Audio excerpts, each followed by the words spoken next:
السلام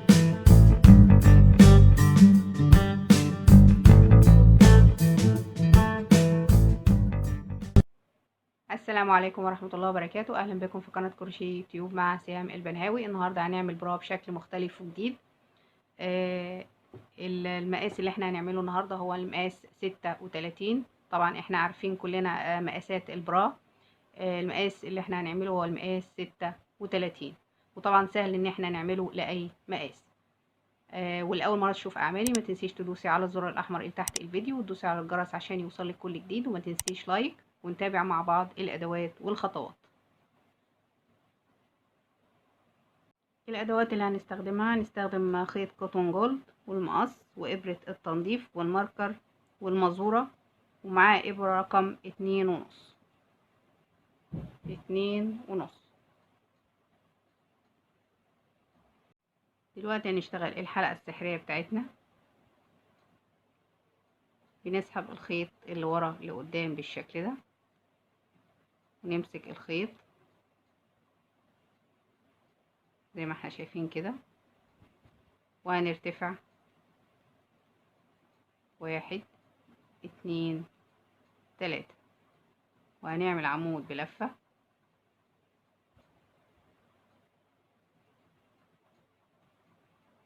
كده. اعتبرنا اول 3 سلاسل عمود بلفة، وده كده تاني عمود.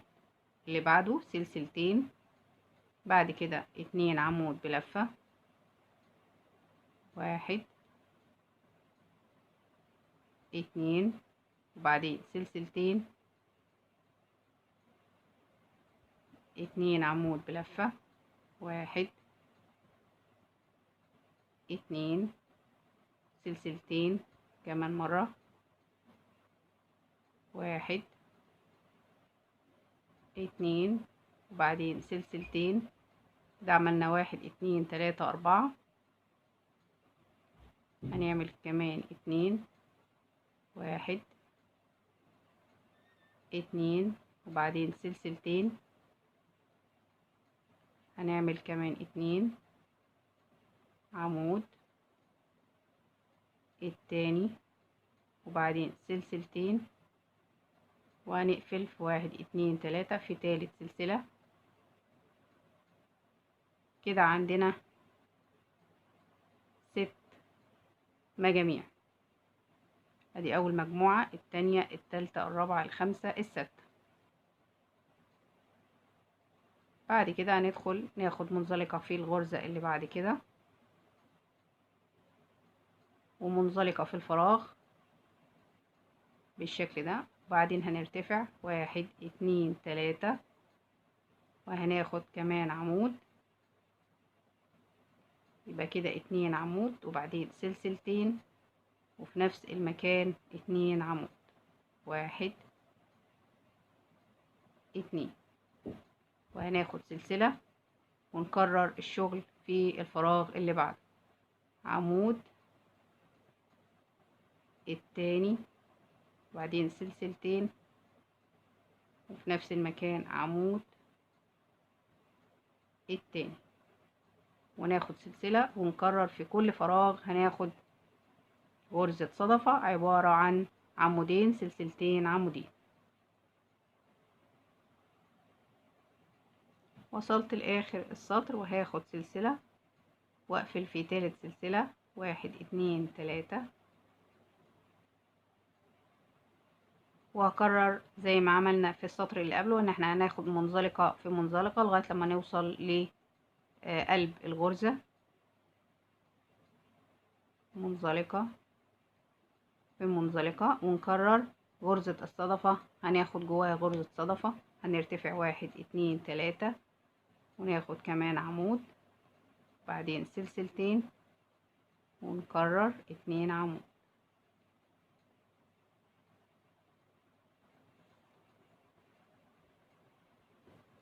بعد كده هناخد سلسلة واحدة، وهنيجي هنا في الفراغ اللي بين غرزة الصدفة اللي هنا وغرزة الصدفة اللي هنا، هناخد في المكان ده 2 عمود، 1 2، وناخد سلسلة، وفي الصدفة هناخد صدفة، عمود التاني،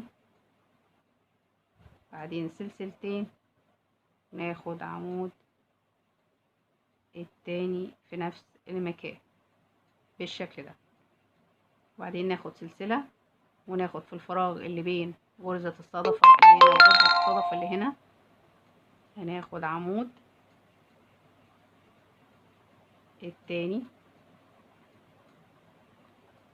وسلسلة، وناخد غرزة صدفة جوه غرزة الصدفة، ونكرر لغاية لما نوصل لنهاية السطر.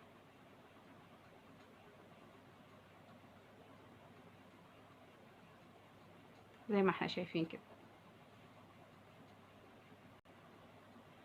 زي ما احنا شايفين كده انا خلصت السطر، وفي الفراغ اللي بين غرزة الصدفة وغرزة الصدفة خدنا 2 عمود، وقبل ال2 عمود خدنا سلسلة، وبعد ال2 عمود خدنا سلسلة.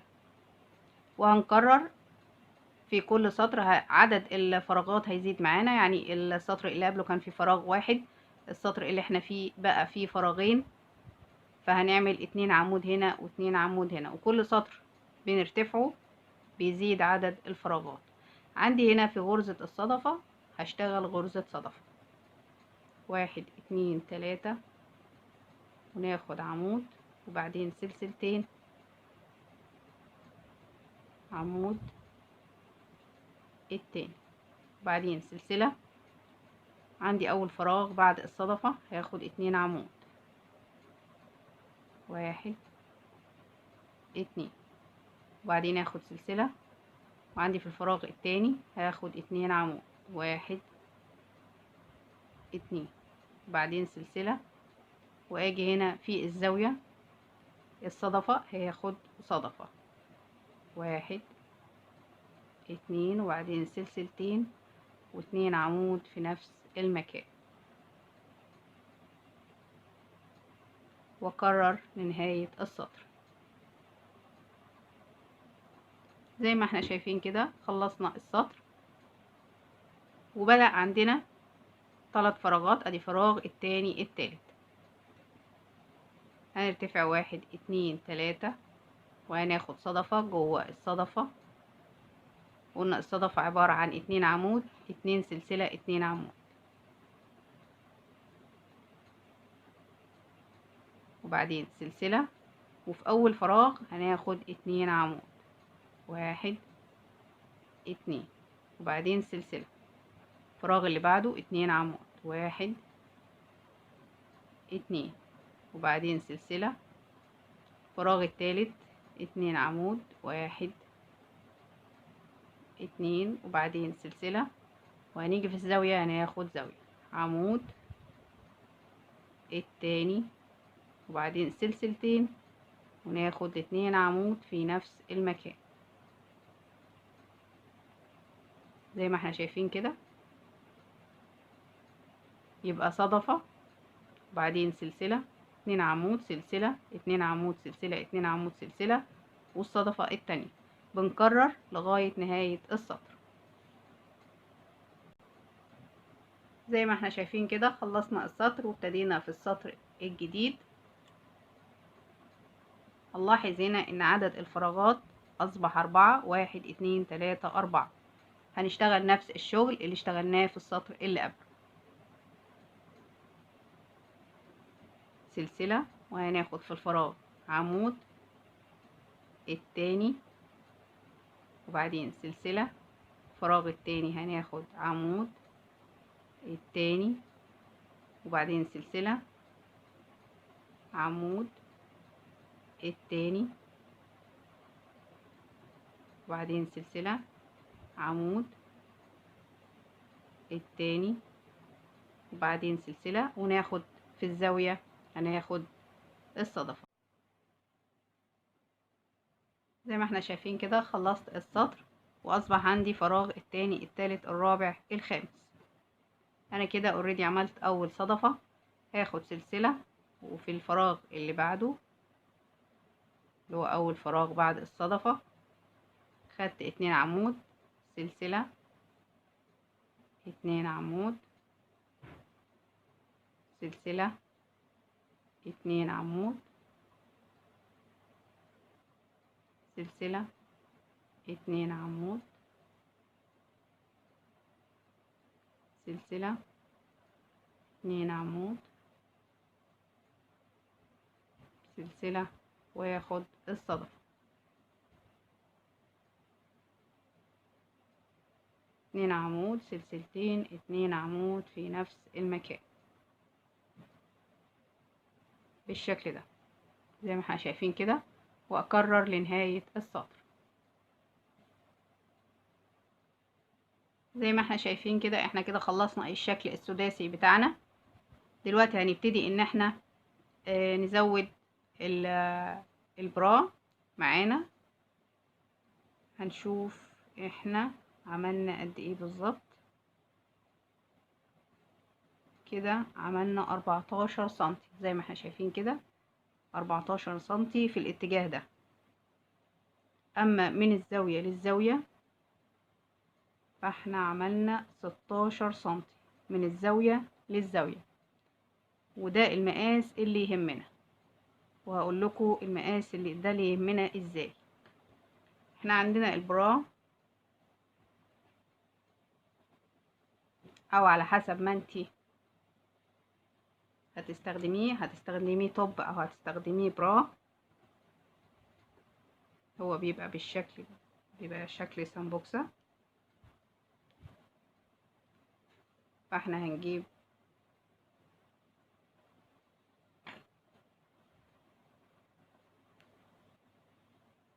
الشكل اللي احنا خلصناه بيبقى بالشكل ده زي ما احنا شايفين كده. فاحنا بنزود جزء من فوق وبنزود جزء من تحت، فعلشان كده بقول لكم ده الجزء اللي يهمنا علشان ناخد مقاس الصدر زي ما احنا شايفين كده.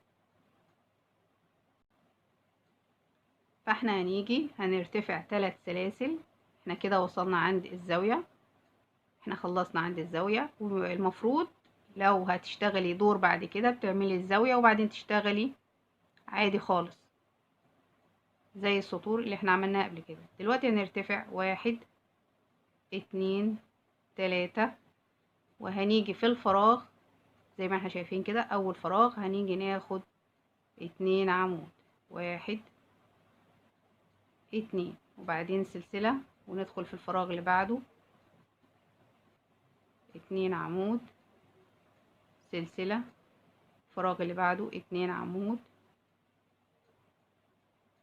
سلسلة، الفراغ اللي بعده 2 عمود، سلسلة، الفراغ اللي بعده 2 عمود، سلسلة، الفراغ الأخير 2 عمود، وبعدين هنيجي هنا في الزاوية التانية هناخد عمود بلفة ونرتفع 1 2 3 ونلف الشغل. دلوقتي عندنا فراغ التاني، التالت، الرابع، الخامس، كده عندنا 5 فراغات. احنا دلوقتي هنبدأ ان احنا نقلل حجم الجزء اللي احنا بنشتغل فيه ده. عفوا، هنشتغل عمود، التاني سلسلة، وبعدين الفراغ اللي بعده 2 عمود، وبعدين سلسلة، والفراغ اللي بعده 2 عمود، وبعدين سلسلة، 2 عمود، بعدين سلسلة، 2 عمود. بعدين هاجي هنا عندي في ال3 سلاسل، هاجي في المكان ده واخد عمود بالشكل ده واكرر السطور. احنا كده بنقلل واحنا بنرتفع بالسطور. فدلوقتي بقى عندنا فراغ التاني، التالت، الرابع، عندنا 4 فراغات هنشتغل فيهم نفس الكلام اللي اشتغلناهم في السطرين اللي قبليهم زي ما احنا شايفين كده. بعد ما خلصنا السطر اصبح عندنا فراغ التاني، التالت، ارتفعنا 3 سلاسل وهلف الشغل وهاجي في الفراغ الاول عمود، التاني، وبعدين سلسلة، الفراغ اللي بعده 2 عمود، وبعدين سلسلة، 2 عمود، بعدين اقفل بعمود في اخر السطر. كده اصبح عندي 2 فراغ التاني. هرتفع 1 2 3 والف الشغل، وفي اول فراغ هكرر 2 عمود، وبعدين سلسلة، 2 عمود، بعدين اقفل في نهاية السطر بعمود. 1 2 3 ارتفع 3 سلاسل.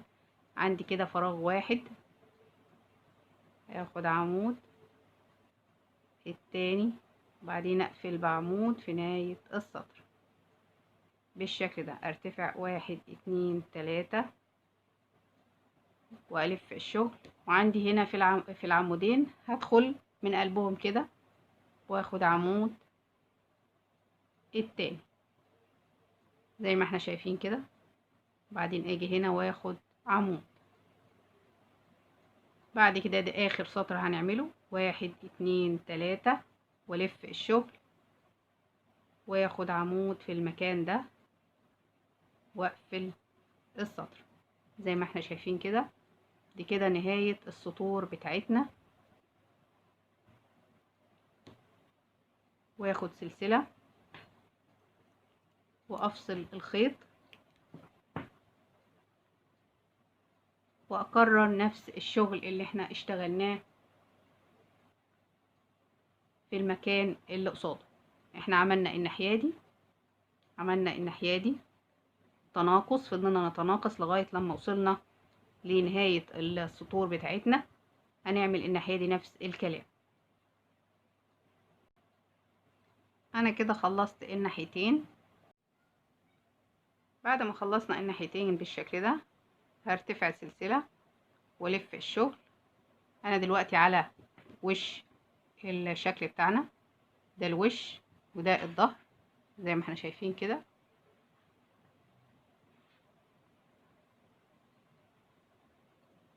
وهاخد غرزة حشو التانية، التالتة، وهاجي هنا في العمود اخد 2 حشو، 1 2 التلات سلاسل ارتفاع، 2 حشو. طبعا التلات سلاسل بمثابة عمود، العمود اللي بعده 2 حشو، وهفضل اشتغل كده 2 حشو لغاية لما اخلص الجزء بتاع التناقص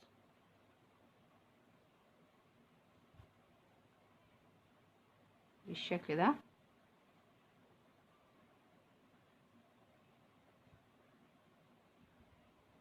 دخلت كده على الشكل السداسي نفسه. هاجي هنا في الزاوية واخد 1 حشو، وعندي هنا 2 عمود، هاخد في كل غرزة حشو، وهتغاضى عن السلسلة وهدخل في ال2 حشو. ال2 عمود هاخد 2 حشو واتغاضى عن السلسلة وهدخل واخد ال2 عمود 2 حشو وهتغاضى عن السلسلة بالشكل ده. باخد ال2 عمود بس زي ما احنا شايفين، وهقول لكم ليه. وصلت عند الزاوية هاخد حشو وسلسلة وفي نفس المكان غرزة حشو، واكرر الشغل اللي انا اشتغلته في ال2 عمود. اخد 2 حشو واتغاضى عن السلسلة واكرر. انا دلوقتي بسيب السلسلة وبشتغل في ال2 عمود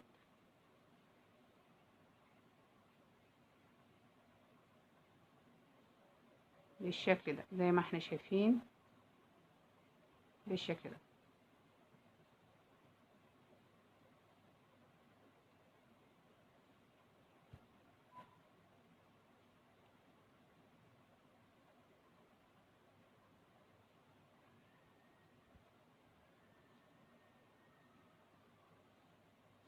وصلت عند جزء التناقص هاخد 2 حشو في كل عمود.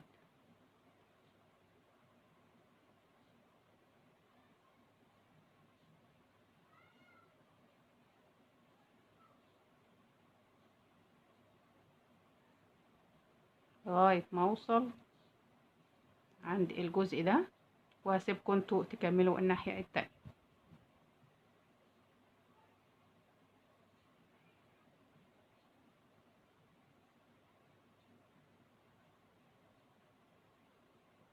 هاجي هنا في الجزء ده اخد 1 2 3 4 5. انا كده خدت في الجزء ده 5 غرز حشو، واكرر زي ما احنا اشتغلنا الجزء ده بالظبط.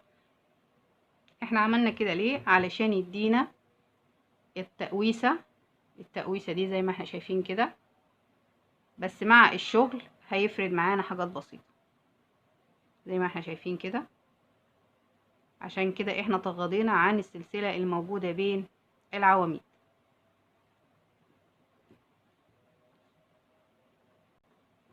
وصلت لاخر السطر وقفلت بمنزلقة، هرتفع السلسلة وفي نفس المكان هاخد غرزة حشو، كمان غرزة حشو، يبقى كده غرزتين حشو في نفس المكان.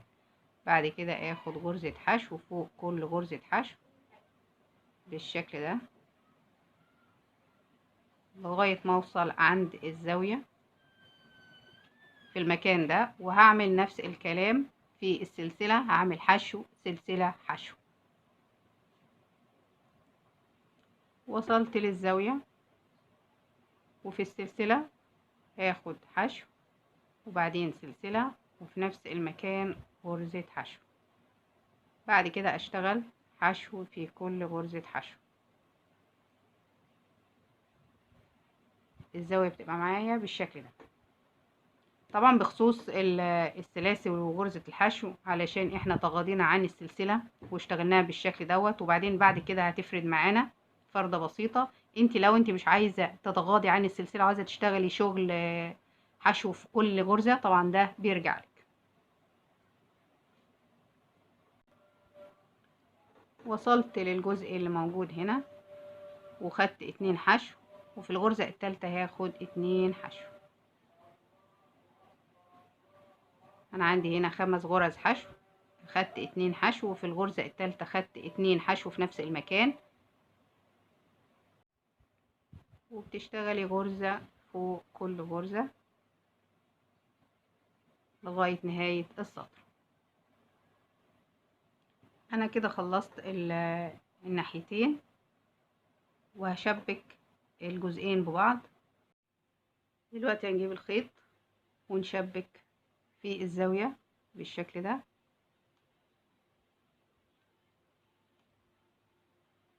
طبعا بنحط الوحدة على وشها، ده الوش وده الظهر.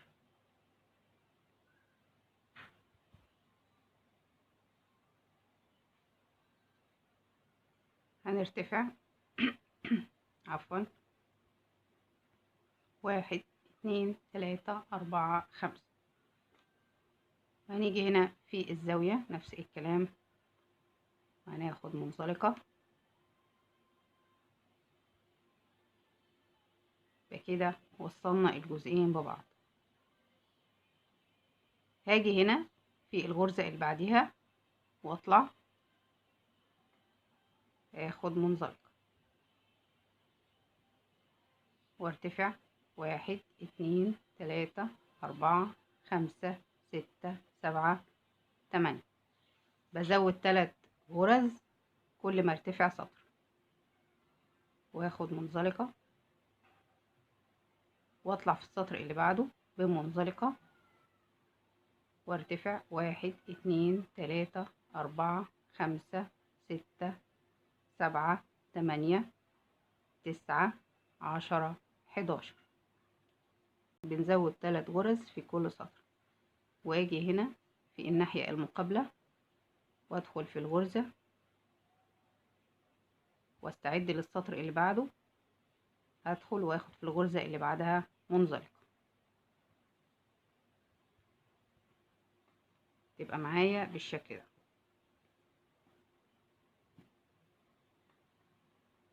يبقى اول سطر 5 غرز، تاني سطر 8، السطر التالت 11 غرزة، بزود 3 غرز في كل سطر.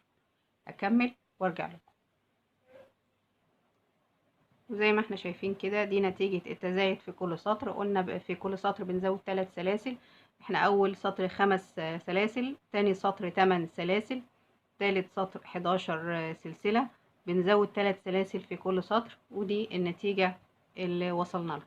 بعد كده احنا عملنا كنار للبرا زي ما احنا شايفين كده، عملنا كنار هنعمله في الناحية التانية. احنا ما عملناش هنا علشان الحمالة زي ما احنا شايفين كده،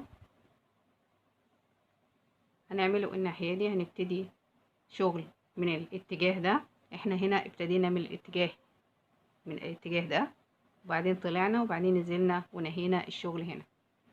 دلوقتي هنبتدي من الاتجاه ده،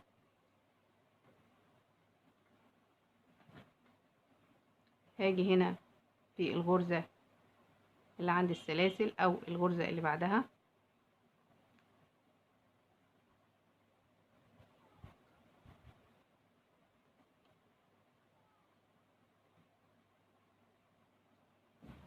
وهرتفع 1 2 3،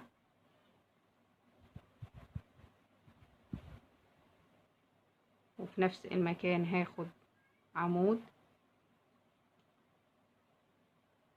واسيب غرزة التانية التالتة وادخل فيها، ادخل في الغرزة التالتة، ارتفع 1 2 3، وفي نفس المكان عمود، وبعدين اسيب غرزة التانية وادخل في التالتة اخد منزلقة، وارتفع 1 2 3، واخد في نفس المكان عمود، واسيب غرزة التانية وادخل في التالتة منزلقة، واكرر 1 2 3، في نفس المكان عمود، واسيب غرزة التانية وادخل في التالتة منزلقة بالشكل ده، واكرر لغاية المكان ده. وهنوصل علشان نعمل منزلقة في منزلقة علشان نسيب المكان ده فاضي. طبعا اللي يريحك، عايزة تكملي شغل داير ما يدور او تسيبي الجزء ده فاضي زي ما احنا عملنا، طبعا ده بيرجع لك. وصلنا عند الزاوية وهناخد منزلقة في منزلقة، منزلقة، منزلقة، وهنرتفع 1 2 3، وناخد عمود في نفس المكان، ونسيب غرزة التانية وندخل في التالتة منزلقة، ونكرر لنهاية السطر. طبعا لو انت عايزة تعملي نفس الكلام في الزاوية هنا زي هنا مفيش اي مشكلة. زي ما احنا شايفين كده احنا خلصنا الكنار بتاع البرا داير ما يدور. دلوقتي هنعمل الحمالات، الاجزاء اللي هنا والاجزاء اللي هنا زي كده بالظبط. حمالة تقدري ان انت تشيليها وتركبيها بالشكل ده.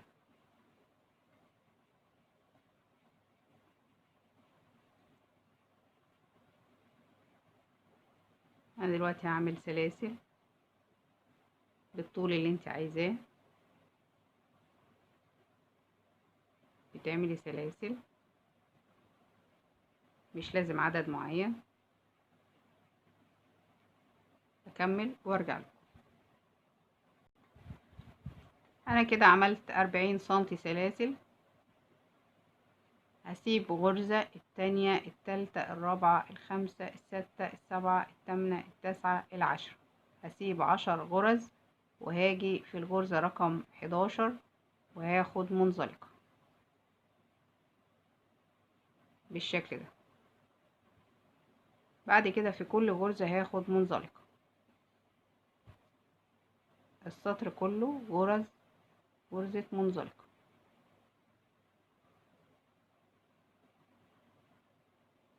بدخل في الحلقة واسحب الخيط واخرج من الحلقة، ادخل واخرج واخرج من الحلقة اللي على الابرة، ادخل واسحب واخرج من الحلقة اللي على الابرة، ادخل واسحب واخرج من الحلقة اللي على الابرة. تبقى بالشكل ده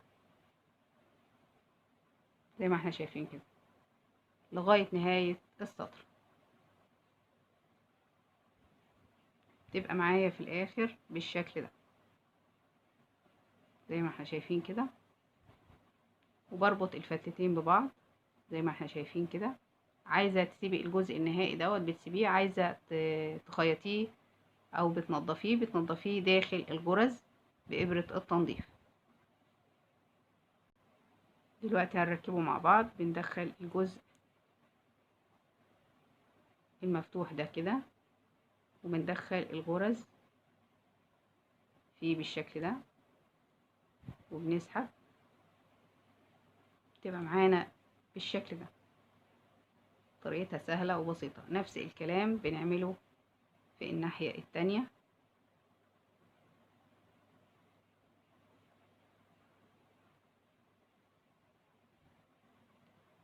نفس الكلام بندخل في اي فراغ وبنسحبه بالشكل ده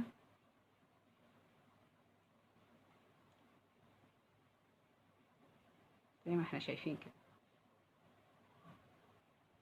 وبنركب في الاربع اتجاهات عندنا على الكتف، وهنا حوالين الصدر من ورا اللي هو ربطة الظهر.